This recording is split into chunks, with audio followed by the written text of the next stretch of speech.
Pedro Merino, escritor, ensayista, poeta, novelista de ficción histórico, y ahora creo que está haciendo algo espectacular, que son guiones literarios que próximamente vamos a saber.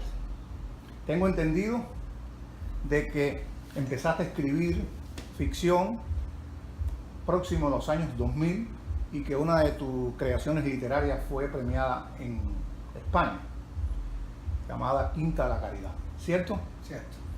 Háblame de ese proyecto y cómo fue que lograste ese premio.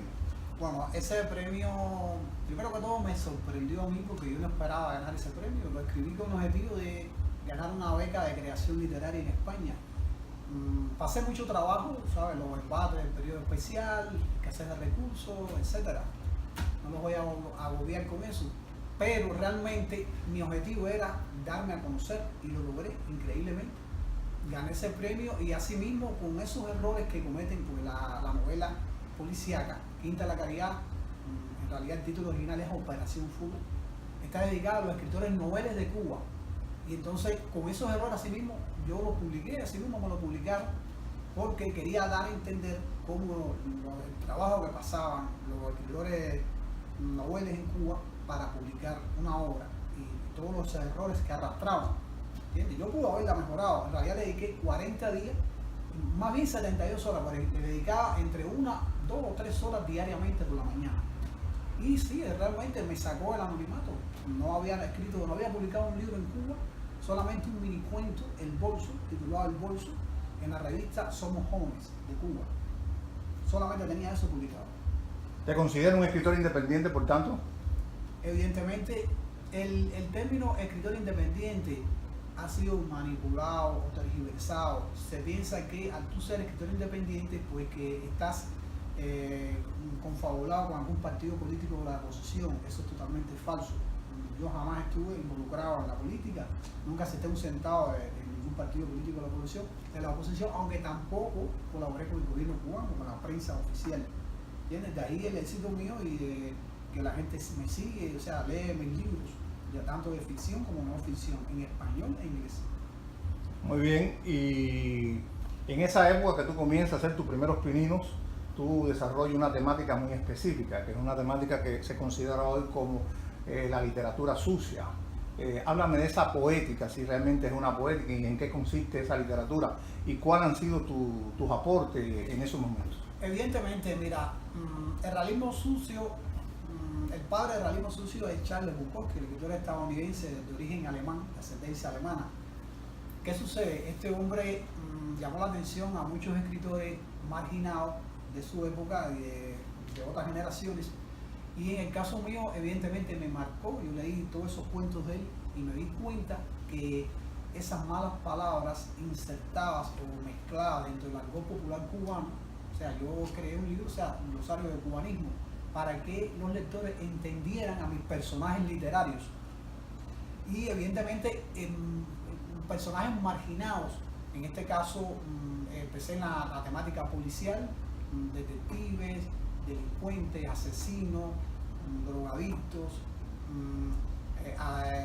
violadores, dementes, homosexuales, ¿entiendes? Toda esa gama de personajes marginados en Cuba, todo eso yo o sea, abarco ese abanico, esas opciones, ¿entiendes? Dentro de la marginalidad cubana. ¿Entiendes? Muy bien. ¿Tú crees que Bukowski tuvo una gran influencia en muchos escritores que actualmente desarrollan ese tipo de temática o parecido a ese tipo de temática que abundan hoy? Evidentemente, ya te dije al principio, Bukowski es el padre del realismo sucio. Él fue un escritor marginado en su época. Ya al final, ya cuando fue ya casi anciano, fue que se le reconoció, porque en aquella época que él escribía malas palabras, era algo que no se publicaba, ni tampoco escenas sexuales, ¿entiendes? Porque no se aceptaba eso, no se toleraba, ¿entiendes? Y por eso fue muy marginado. Él siempre publicó en editoriales de segunda, revistas de segunda, vivió muy pobremente y al final fue reconocido. Dale, Bukowski, sí. Quiere decir que entonces, después del gran famoso periodo especial, o quizá antes, ya en los 80, hay una especie de movimiento literario cubano que apunta hacia esa dirección, hacia ese tipo de literatura. No, sobre eso no sé realmente. Yo era muy joven cuando aquello, ¿sabes? Según Monoto Balsar se escribe ya con madurez, con 30 y pico de años, como empecé yo. Pero realmente esa bomba iba a explotar, porque cuando falla la economía, falla la política, falla los logros sociales, artísticos, etcétera, y eso iba a pasar en Cuba tarde o temprano, porque no estábamos bien, realmente no estábamos bien. Y bueno, ¿para qué voy a ahondar en lo mismo? Vino el periodo especial y la literatura, la hecatombe de la literatura cubana. Eso está muy bien, la hecatombe de la literatura. Juan Gutiérrez, el máximo exponente, como se sabe, los premios que tuvo dentro de Cuba y en el exilio Zoe Valdés. Muy bien. Posees una veintena de libros publicados en Amazon, sobre todo en el formato online. Quiero que me hables sobre este proyecto y para ti qué es lo que te ha traído de bueno desarrollar esta forma de publicación en Amazon. Bueno, Amazon, primero que todo, bueno, los americanos inventaron la internet. Amazon, Estados Unidos, inglés, es una plataforma, es la más importante, domina el 70-80% de las librerías electrónicas. O sea, bueno, internet. Y gracias a Amazon, pues, hay libros electrónicos e impresos.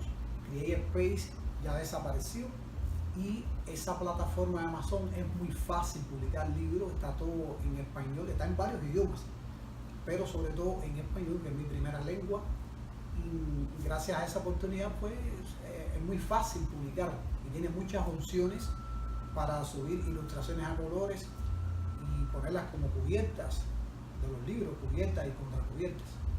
Muy bien, logrado. Yo creo que para ti ha sido un gran éxito publicar en esa plataforma, porque tus libros ya se están leyendo en muchas partes del mundo, inclusive en habla castellana sobre todo, y tiene también en inglés. En inglés ya eso es otro logro, porque realmente nosotros acá en Miami, en Cuba, se nos hace difícil traducir nuestros textos y ya tú andas bastante avanzado en esa faena que todo autor quisiera tener, ¿verdad? Te quiero preguntar ahora sobre un aspecto que quizá literariamente tiene que ver contigo. Tú me dijiste ahorita que había hecho un cambio de corte poético, de corte literario, donde ya tú estás directamente conectado con un tipo de literatura más directa para niños, para adultos en sí, y ha ido dejando atrás aquella narrativa que se consideraba literatura sucia, ¿verdad? Sí, sí. En Colombia hiciste un trabajo muy interesante, porque tuviste conexión con escritores importantes de la talla de Delgado y de otros grandes escritores colombianos. Háblame de la plaza literaria colombiana y qué viste allí y cuál ha sido realmente para ti lo importante de ese sitio literario de Sudamérica. Bueno, en Colombia creo que la Feria Internacional del Libro de Bogotá, Filbo, conocida por sus siglas. Yo participé en el 2014, no tuve que pagar ni un centavo, fue gratis todo el tiempo, fue en la sesión ahí de literatura, de poesía sin fronteras. Esa feria me dio a conocer, ahí conocí a muchos escritores colombianos. Es muy importante que en Colombia el Centro Nacional de Derechos de Autor no cobra por registrar la obra intelectual, cosa que sí se hace en Cuba y en Estados Unidos, que hay que pagar. La biblioteca del Congreso tienes que pagarle, creo que subió de 35 a 45 dólares. En Colombia todo es free, todo es gratis. Los escritores, los artistas, los músicos, etc. Y gracias a esa opción que me dieron en Filbo 2014, Poesía Sin Fronteras, pues me di a conocer y conocí de paso a varios narradores colombianos, que es la vertiente que me ocupa a mí más tiempo, o sea, que me gusta más, que es la narrativa, en este caso la novela, en este caso específicamente la novela histórica.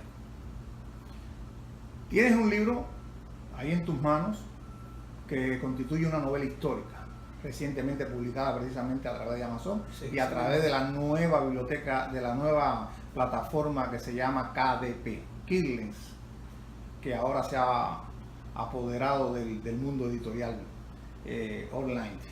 Háblame de este proyecto, de esa novela, y en qué consiste. Bueno, mira, ¿Y qué implicaciones tiene para la cultura cubana? Esta novela contiene 274 páginas. Es una novela histórica, se titula El sabor del paraíso. La ilustración a colores de mi esposa, María Patricia Corso Serrano, una pintora colombiana. Aquí ocupa la cubierta, el lomo y la contracubierta. En realidad yo le cambié, o sea, ahora la versión actual lo ocupa nada más en la parte de la cubierta, acá adelante. Está el título y el autor. Y entonces esta novela histórica abarca varias facetas, tiene dos formas de lectura, una lectura que está en tercera persona y la otra lectura está en primera y en segunda persona. Maneja varias modas, en este caso cambios de narradores. Aquí se habla de por qué Milton Hershey, cuando se ve privado de usar el azúcar de remolacha debido a la Primera Guerra Mundial, tiene que viajar a Cuba. Por esta novela histórica desfilan varios personajes célebres, no solamente Milton Hershey, Henry Ford, Julio Lobo, el magnate del azúcar de Cuba, que era de origen venezolano, Ernesto Che Guevara, la entrevista que le hace a él para que se convirtiera en ministro del azúcar. Esta novela también tiene referencias importantes. Michael D'Antonio, el que escribió el premio Pulitzer, que escribió sobre la verdad sobre Trump, sobre Jean-Paul Rasbon, que escribió sobre Julio Lobo, el magnate del azúcar de Cuba. O sea, que está bien documentada, tiene buenas, las referencias están muy bien logradas. Y realmente explica muchos aspectos oscuros que no se conocían de Milton Hershey. Porque ese hombre, bueno, como mortal, al fin y al cabo tuvo virtudes y defectos. Y es lo que yo resalto en la novela, que todos tenemos, o sea, somos positivos y negativos al mismo tiempo. Y este hombre, no solo, él se ganó una parte del corazón del pueblo cubano, pero también a otra parte le hizo daño, por ejemplo, a los trabajadores ferroviarios, la famosa huelga de los años 20 en La Habana, donde él despidió a cientos de obreros que trabajaban para el tren de Hershey, el tren cubano de Hershey, que fue uno de los primeros de tracción eléctrica en Cuba. Creo que antes de él estaba el tren de Marianao, que era la clase media de La Habana, que era terminaba, de Marianao a la estación de Cristina, en Concha. Y esta novela realmente abarca varias épocas, no solamente, abarca la colonia, la neocolonia y la Cuba actual. Termina la Cuba actual, pero el rescate de las ruinas del Central Hershey y de sus alrededores. ¿En qué lugar se encontraba ese central en Cuba? ¿Qué zona? En Santa Cruz del Norte. En Santa Cruz del Norte. Y otra pregunta, ¿se puede considerar esa novela una novela biográfica? No, una novela histórica. Pero de corte biográfico, sí, se trata de un personaje. Sí, porque habla de Milton Hershey, de su inicio de niño, todo el trabajo que pasó, fue un emprendedor, él tuvo 4º grado de escolaridad y tuvo gente que la ayudó, pero pasó mucho trabajo y hay varias facetas de él desconocidas. Él fue uno de los soñadores de oro, o sea, junto con su padre, y todo fue un fracaso. ¿Entiendes? Él tuvo varios fracasos y varios intentos, fracasó 2 veces en Filadelfia y en Nueva York. ¿Es una novela que está más inclinada a la historia que a la ficción? Sí, evidentemente tiene rasgos históricos de la época, momentos históricos, pero también, como toda novela histórica, también tiene personajes de ficción. En este caso,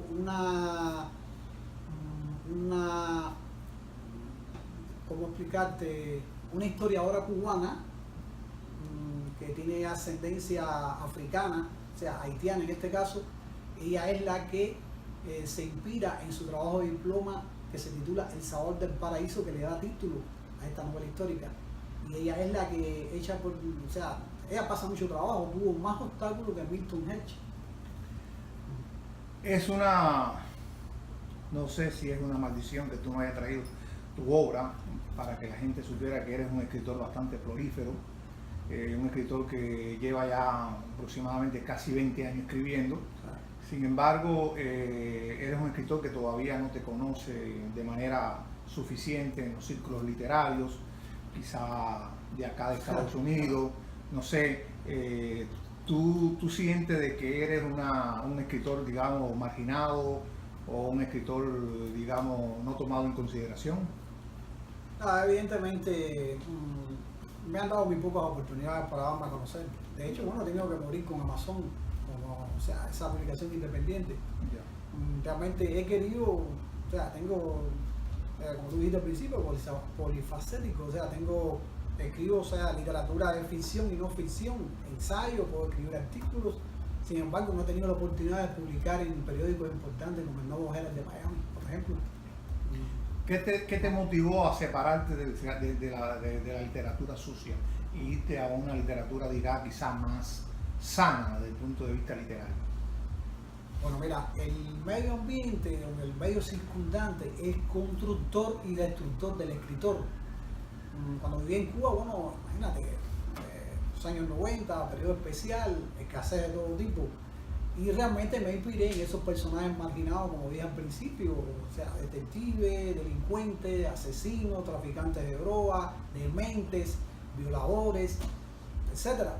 Y realmente cuando marcho al exilio, pues me doy cuenta, conozco los colores, las variantes, o sea, hay más opciones y realmente comienzo a inspirarme en el tema histórico. Ya te dije al principio, esta novela histórica, El sabor del paraíso, es sobre Milton Hershey en Cuba, el famoso chocolatero estadounidense. También tengo Taíno Cubano, que es otra historia de los orígenes de Cuba, de la conquista española, que es una prácticamente diferente a como lo tienen enfocado los historiadores cubanos, tanto de Cuba como del exilio. Hay un aspecto que veo, no sé si estoy correcto, tú me vas a corregir. En tus primeros estudios literarios que tú hiciste, narrativa literaria que desarrollaste, se nota como hay un presentismo, o sea, las cosas que suceden en el momento en que vive. Ahora veo que vas un poco al pasado, vas al pasado, buscas en el pasado, tu literatura tiene que ver con la propia historia, con lo que ha sucedido. Ese cambio tiene que ver precisamente con el cambio de lugar, de salir de Cuba, ir a otros lugares, encontrarte con Estados Unidos o con Colombia, no sé. Evidentemente, ya te dije al principio, el medio circundante influye en el obrero de la pluma. Tú ves diferentes cosas y te inspiras realmente en lo que ves. Y eso es obvio, que siempre acarrea consigo un cambio. Evidentemente, es un cambio.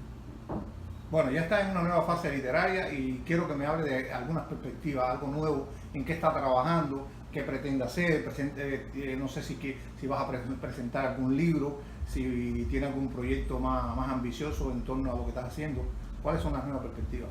Como te dije al principio, al intermedio, que realmente a mí prácticamente, o sea, en Cuba fui marginado, fui ignorado. Prácticamente lo que publiqué fue un mini cuento en la revista Somos Jóvenes de Cuba. Aquí en el exilio prácticamente no me han ayudado tampoco. He tenido que finalmente morir en Amazon, una publicación, las publicaciones independientes. Quisiera participar en la Feria Internacional del Libro de Miami, pero hay que pagar. No es fácil participar. Quisiera colaborar en periódicos de aquí del área y puedo escribir también en inglés, puedo hacer las traducciones, pero es tan difícil. He hecho los intentos, me los han negado. Eso es realmente lo que me ha tocado vivir también aquí en el exilio. Bueno, yo creo que a todo el mundo le llega su hora y le llega su historia. Yo creo que tú estás haciendo... Siempre es la primera vez. Sí, es una primera vez.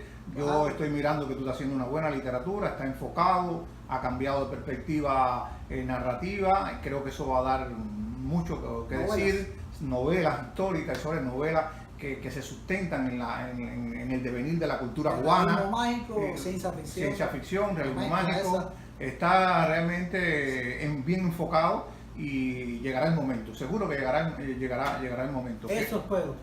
Llegará el momento. Eso espero. Quería preguntarte, aparte de Bukowski, que fue un referente tuyo, ¿siente alguna devoción por otros escritores que te han marcado enormemente?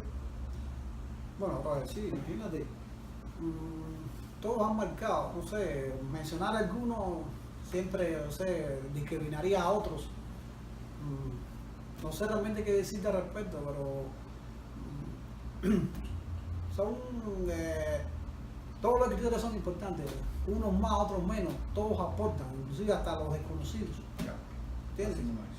Sí, no es siempre gente Claro. que tienen referente directo, otros no, otros sí, otros son general. Pero Hay un largo etcétera. Sí, claro. Voy a mencionar algunos, pero ¿para qué te lo voy a mencionar? Realmente no. Me puedo inspirar, no sé. Me gusta Dan Brown, me gusta la mezcla esa de realidad con ficción, o sea, historia, en este caso Ya. lo de la Biblia. ¿Entiendes? Me gusta esa onda, me gusta realmente, pero hay muchos ejemplos, hay un largo etcétera que no, creo que no pudiéramos, o sea, Humberto